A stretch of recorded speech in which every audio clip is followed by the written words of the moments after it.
Two cops, drunk on their own authority, thought she was an easy target for their roadside power trip.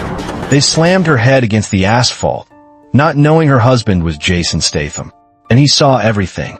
The morning sun cast a golden, almost syrupy light over the manicured lawns of the Santa Monica foothills. In this gated enclave of modern glass and steel homes, the only sounds are the distant hum of a lawnmower and the rhythmic hiss of automated sprinklers. Isla, her slender frame clad in sleek, charcoal gray Lululemon yoga attire, slowed her jog to a walk. The scent of night-blooming jasmine mingled with the clean, green smell of freshly cut grass. She smiled, feeling the pleasant burn in her muscles, completely unaware of the discord parked just ahead. A Ford Explorer police SUV was angled awkwardly at the curb, its imposing black and white frame a harsh intrusion on the neighborhood's serene palette. Standing beside it were two officers. The older one, Officer Miller, had a paunch that strained against his uniform, a greasy sheen on his forehead, and the weary, cynical eyes of a man who'd long ago traded service for power. His younger partner, Officer Davis, was all muscle and swagger, his jaw working on a piece of gum, his hand resting habitually on the butt of his sidearm. They weren't responding to a call. They were hunting for a thrill, a quick dose of authority to spice up a dull Saturday shift. Isla didn't register them until Miller's voice cut through the air, sharp and abrasive. "Hey, you, stop right there." She turned, a frown creasing her brow. "Are you speaking to me, officer?" "Who else?" Miller said, pushing off the SUV and starting towards her. Davis fell in a step behind him, a smirk playing on his lips. "We've had reports of a suspicious individual casing the area." Isla's frown deepened. "Suspicious? I live here. My house is just there." She gestured with a delicate hand towards a stunning modern home 100 yards away. "Save it," Davis grunted, his voice dripping with condescension. "Heard that one 1,000 times." A flicker of indignation sparked in Isla's eyes. She had dealt with arrogant men before, in boardrooms and on film sets, and she refused to be intimidated. "I don't know what you're doing, but this is a private community. You're the ones who look out of place." That was the wrong thing to say. Miller's face hardened, his professional mask slipping to reveal the bully beneath. In a flash, he closed the distance, his hand clamping down on her arm like a vice. "You think you're clever?" he snarled, his voice low. The sudden, rough contact sent a jolt of shock through her. Isla gasped, more from surprise than pain, and instinctively tried to pull away. The conflict had just turned physical. "Let go of me," Isla demanded, her voice steady despite the adrenaline surging through her veins. Her resistance only seemed to fuel their aggression. "Resisting arrest now, are we?" Miller sneered, tightening his grip and twisting her arm behind her back. A sharp pain shot up her shoulder. Before she could react further, Davis moved with practiced brutality. He hooked his foot behind her ankles and swept her legs out from under her. Isla's world tilted. She hit the pavement with a sickening thud, the rough asphalt scraping her knees and the palms of her hands. The impact knocked the wind out of her, leaving her gasping for air. The world was a blur of blue sky and spinning houses. Before she could even process the fall, Miller was on her, shoving her face down against the street. A heavy knee pressed into the space between her shoulder blades, pinning her to the hot, sun-baked ground. "Stop fighting," he barked, though she was barely moving, her body paralyzed by shock. "I'm not fighting," she managed to choke out, the words muffled against the pavement. "You're hurting me." Her plea was met with a sick chuckle from Davis, who knelt beside her. His face was inches from hers, his breath smelling of stale coffee and cheap mints. "Maybe this will teach you some respect for the badge," he whispered, a cruel glint in his eyes. Then his hand, rough and calloused, tangled in her ponytail. He gripped the back of her head firmly. Isla barely had time to register his intent, her mind screaming in protest, before he lifted her head a few inches and slammed it down. Crack! The impact was sickening. White-hot pain exploded behind her eyes, radiating through her skull. Her vision swam in a sea of black spots.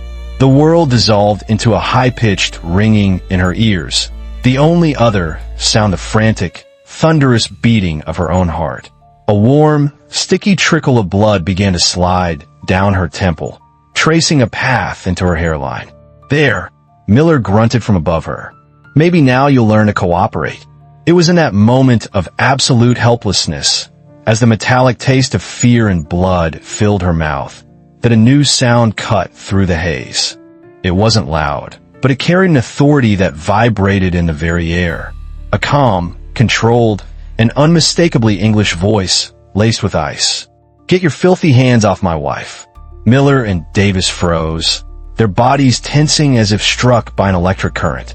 They slowly, almost reluctantly, turned their heads. Standing 20 feet away, at the edge of his own driveway, was Jason Statham. He was dressed in simple black training shorts and a gray t-shirt that did little to conceal the coiled, functional muscle of his physique. His head was shaved, his jaw was set, and his eyes were locked on them with an intensity that felt like a physical weight. He wasn't posturing. He wasn't yelling. He didn't need to. The way he stood there, perfectly still, radiating a lethal calm, was more terrifying than any overt threat. He looked like a panther that had just found hyenas playing with its cub. Miller tried to reassert his dominance, sneered. "This your wife?" She was acting suspiciously and resisted arrest. Jason's gaze flickered for a fraction of a second to Isla, crumpled on the ground, a dark smear of blood on her pale forehead. The flicker was gone as quickly as it came, but in that instant, the temperature on the street seemed to drop 10 degrees. He took a slow, deliberate step forward. "Stand up," he said, his voice flat, like stone grinding on stone, "and get away from her." Davis, emboldened by his partner, let out a nervous chuckle. "Or what, mate? You gonna file a complaint?" The air crackled. Jason's hands hung loose at his sides, but his entire being screamed danger. "No," he said quietly, his voice a low rumble. "There won't be time for paperwork." The two officers exchanged a glance, a silent communication of bravado mixed with a dawning, terrifying realization. They had seen tough guys before, but this was different. This wasn't anger. It was something colder, more final. This was a promise. "You're threatening law enforcement officers," Miller said, his voice straining to sound official, but a tremor betrayed his fear. Jason's head tilted ever so slightly. "I'm giving you a professional courtesy. A chance to walk away." On the ground, Isla stirred. Through the haze of pain, she saw him. A wave of relief, so powerful it almost made her weep, washed over her. She knew that look. She knew that tone. She'd seen it once before, in a crowded market in Marrakesh when a pickpocket made the fatal mistake of grabbing her purse. It meant the men standing over her had no concept of the world of hurt they had just invited into their lives. Then, she whispered his name, her voice barely audible but carrying across the silent street. "Jason." That single, pained word was the trigger. It was the spark that ignited the fuse. The stillness shattered.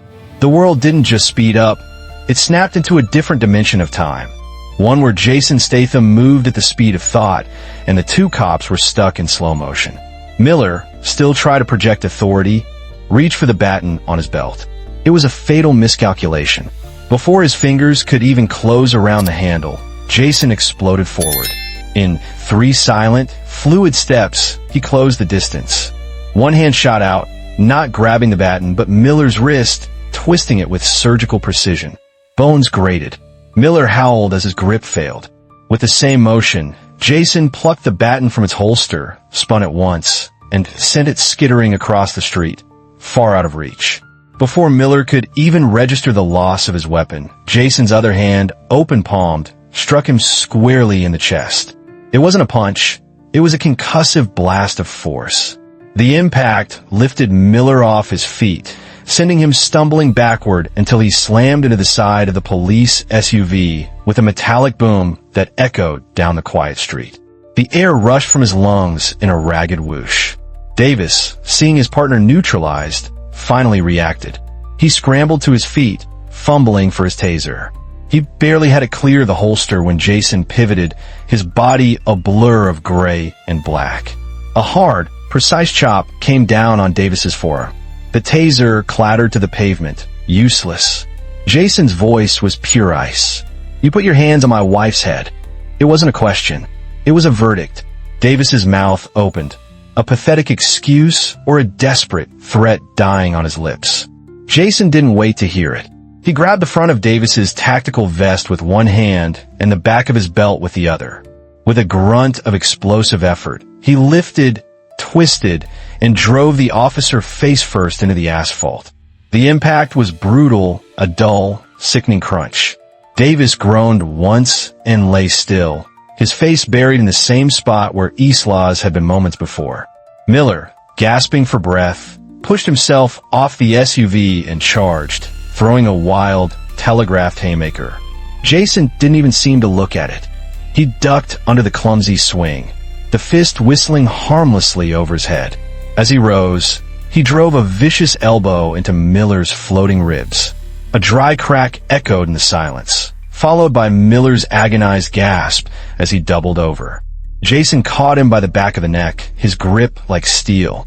He calmly walked the whimpering officer to the front of the SUV and slammed his face onto the hot hood. "You think this badge," Jason snarled, his voice a low growl right next to Miller's ear, "makes you a man? It makes you a target."